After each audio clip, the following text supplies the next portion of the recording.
2024 లేదా 25లో డిగ్రీ లేదా బీటెక్ చదివారా? సాఫ్ట్‌వేర్ జాబ్ కోసం ఎదురు చూస్తున్నారా? అయితే కోడ్ జ్ఞాన్ 100 డేస్ కోర్సులో చేరండి, జాబ్ సాధించండి. సుమన్ టీవీ వీక్షకులందరికీ నమస్కారం.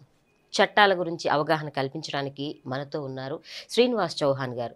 144 సెక్షన్ అంటే ఏంటి, ఆ సెక్షన్ ఉల్లంఘిస్తే ఎటువంటి శిక్షలు ఉంటాయి, వీటన్నిటి గురించి మనకి వివరిస్తారు. నమస్కారం శ్రీనివాస్ గారు. నమస్తే మేడం. శ్రీనివాస్ గారు, మామూలుగా అందరికీ 144 అనే నెంబర్ సెక్షన్తో ఉంటుంది అనేది మాత్రం తెలుసు. కానీ ఆ 144 సెక్షన్ అంటే ఏంటని కానీ, దాంట్లో ఎటువంటి ఇబ్బందులు వస్తాయని కానీ, ఎలాంటి సిచ్యువేషన్స్లో ఆ సెక్షన్ ఉపయోగిస్తారని కానీ అవగాహన అనేది తక్కువగా ఉంటుంది. ఒకవేళ ఆ 144 సెక్షన్ విధించినప్పుడు దాన్ని ఉల్లంఘిస్తే ఎటువంటి శిక్షలు ఉంటాయి, ఇవన్నీ కూడా తెలియజేస్తారా? భారతదేశంలో భారత రాజ్యాంగంని అనుసరించి మనమంతా కూడా మన హక్కులను కాపాడుకుంటూ ఉంటాం. అలాగే క్రిమినల్ అంశాలలో మనకు ముఖ్యంగా 3 చట్టాలు అమల్లో ఉన్నాయి భారతదేశంలో. ఒకటి Indian penal code, 2 criminal procedure code, షార్ట్లో సిఆర్పిసి అని అంటాం, 3 ఇండియన్ ఎవిడెన్స్ యాక్ట్. ఈ 3 చట్టాలు చాలా కీలకమైనటువంటి చట్టాలు మన దేశంలో.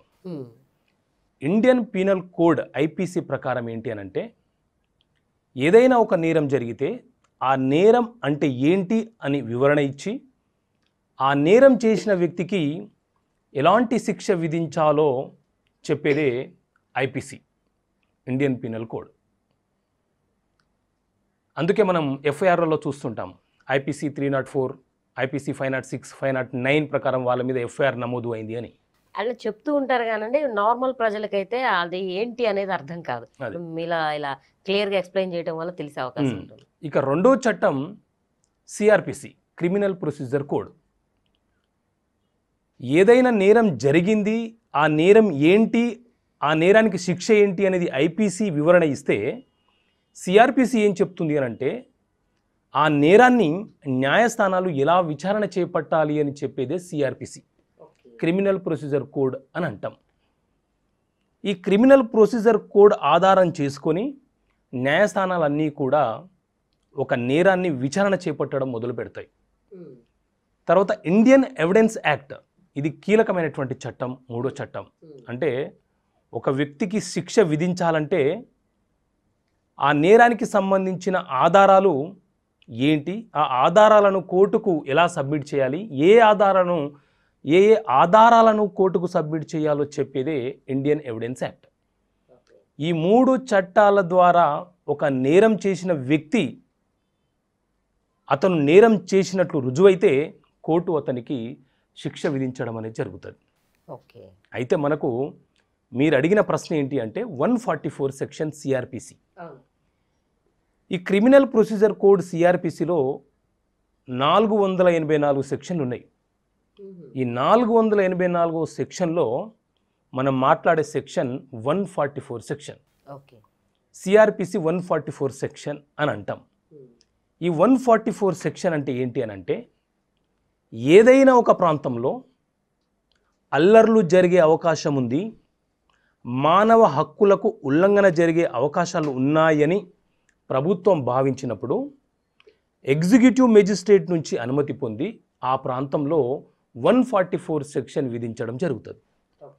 ఈ 144 సెక్షన్ విధించడం వల్ల ఆ ప్రాంతంలో ఎవరి హక్కులకు ఉల్లంఘన జరగకుండా కాపాడవచ్చు.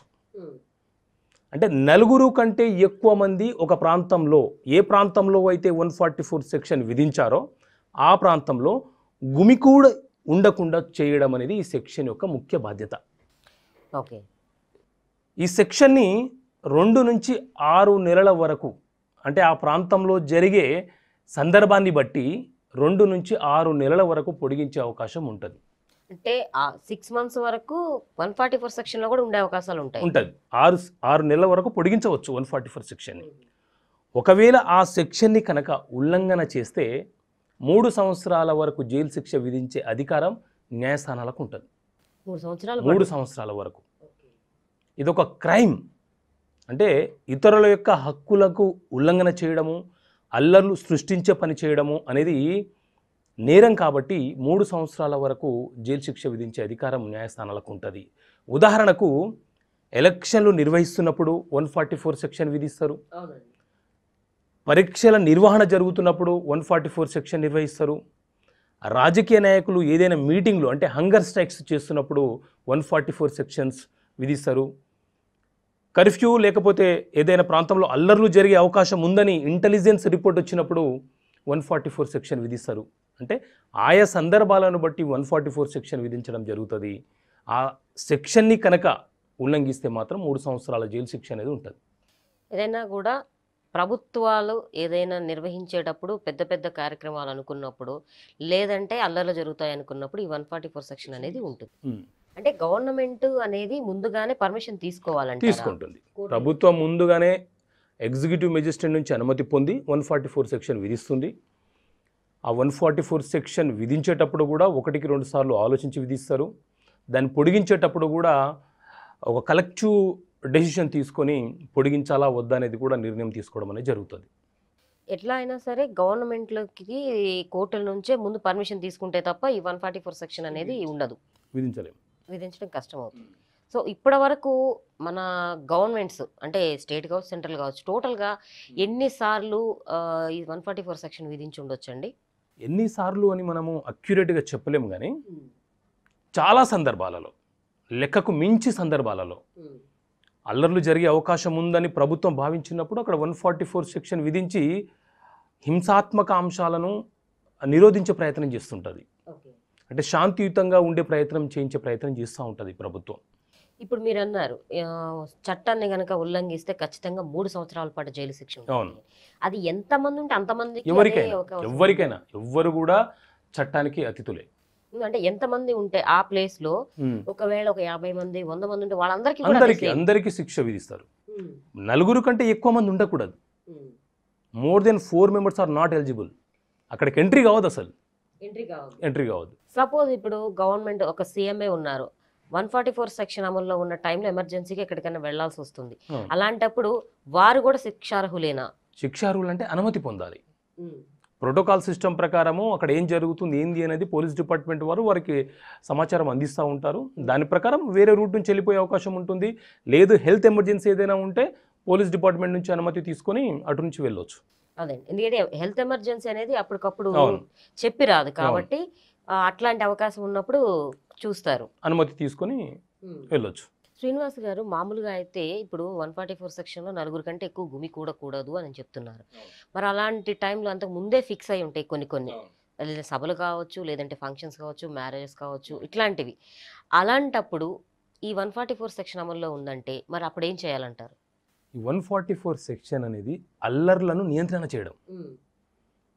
ఎవరైతే ముందుగానే ఫిక్స్ చేసుకున్నటువంటి కార్యక్రమాలు ఉన్నాయో వాటికి సంబంధించి అనుమతి పొందాలి. అది కొన్ని ప్రాంతాల్లో మాత్రమే ఉంటుంది. అల్లరి జరగడానికి అవకాశం ఉన్న ప్రాంతంలో మాత్రమే 144 సెక్షన్ విధిస్తారు. ఆ ప్రాంతంలో మాత్రమే వీళ్ళు ఎలాంటి చర్యలు తీసుకోవద్దు, ఎలాంటి ఫంక్షన్స్ చేసుకోవద్దు.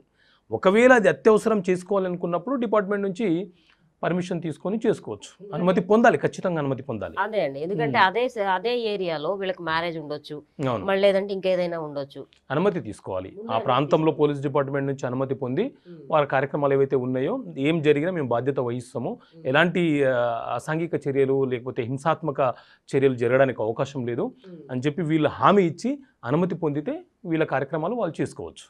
ఓకే, ఇప్పుడు మీరు అన్నారు 3 years పాటు వాళ్ళకి జైలు శిక్ష అనేది ఉంటుంది, వాటితో పాటు పెనాల్టీ లాగా అట్లా కూడా అవకాశాలు అది న్యాయస్థానం మీద ఆధారపడి ఉంటుంది. 3 సంవత్సరాలు జైలు శిక్షతో పాటు జరిమానా కూడా విధించే అధికారం న్యాయస్థానాలకు ఉంటుంది, విధించవచ్చు. అది చెప్పలేం, అది న్యాయస్థానాల యొక్క విచక్షణ అధికారం. కానీ ఆ టైంలో ఎంతమంది ఉన్నా కూడా ఈ శిక్షకి అందరూ శిక్షార్హులే. దాన్ని ఉల్లంఘిస్తే అందరూ శిక్షార్హులే. అది ఒక పెద్ద నేరం అవుతుంది, క్రైమ్. అది క్రిమినల్ కిందికి వస్తుంది, క్రైమ్ కిందికి వస్తుంది. ఓకే, కానీ ఈ 144 అనేది ఒక స్ట్రాంగ్ సెక్షన్ అన్నమాట. మంచి వెపనే, ఇది వెపనే. అల్లర్లు జరగకుండా కంట్రోల్ చేయడానికి ఒక వెపనే. శ్రీనివాస్ గారు, మరి ఇక్కడ మనకి స్టేట్ సెంట్రల్ కోఆర్డినేషన్స్ అనేవి కొన్ని సందర్భాల్లో అవసరం అవుతుంది. అలాంటప్పుడు ఈ 144 సెక్షన్ అమల్లో ఉన్నప్పుడు ఈ సివిల్ సంబంధించిన వాళ్ళు కానీ లేదంటే సెంట్రల్ ఫోర్స్ని వాళ్ళ సపోర్ట్ తీసుకోవడం అట్లాంటివి కూడా జరుగుతుంటాయా? రైట్. 144 సెక్షన్ విధించే ముందు ఆ ప్రాంతం యొక్క కెపాసిటీని తీసుకుంటారు. అంటే అల్లర్లు జరగడానికి ఎంతవరకు అవకాశం ఉంది, ఇక్కడ ఉన్నటువంటి పోలీస్ డిపార్ట్మెంట్ సిబ్బంది దీన్ని కంట్రోల్ చేయగలుగుతారా లేదా, దానిని పరిగణంలోకి తీసుకొని ఆర్మీ లేకపోతే సిఆర్పిఎఫ్ వాళ్ళని తీసుకురావడం అనేది జరుగుతుంది. ఇక్కడ అల్లర్లు జరగడానికి అవకాశం ఉంది, మేము కంట్రోల్ చేయలేము, మా పరిధి దాటి ఉంది ఇక్కడ అనుకున్నప్పుడు మాత్రమే ఇతర సిబ్బందిని తీసుకునే అవకాశం ఉంటుంది. ఓకే, మాక్సిమం వీళ్ళు చేసుకోవచ్చు, లేకపోతే చిన్న చిన్న ప్రాంతాలలో 144 సెక్షన్ అంతా కూడా పోలీస్ డిపార్ట్మెంట్ కంట్రోల్ చేస్తూ ఉంటుంది. వీళ్ళకు మించి ఉన్నప్పుడు మాత్రం వీళ్ళు కంట్రోల్ చేసే పనిలో లేనప్పుడు, అంటే కంట్రోల్ చేసే సామర్థ్యాన్ని కోల్పోయినప్పుడు మాత్రమే వారి సహాయాలను తీసుకొని ముందుకెళ్తారు. ఓకే, థ్యాంక్ యూ అండి. 144 సెక్షన్ సంబంధించి చాలా విషయాలు మా అందరికీ తెలియజేశారు. Thank you so much. ఇదండి కంప్లీట్గా 144 సెక్షన్కి సంబంధించిన ఇన్ఫర్మేషన్ అనేది మనకి శ్రీనివాస్ గారు అందించారు కదా. ఈ వీడియో కూడా మీకు నచ్చుతుందని ఆశిస్తూ మళ్ళీ ఒక మంచి సెక్షన్స్కి సంబంధించిన ఇన్ఫర్మేషన్స్తో మీ ముందుంటాను. నమస్తే.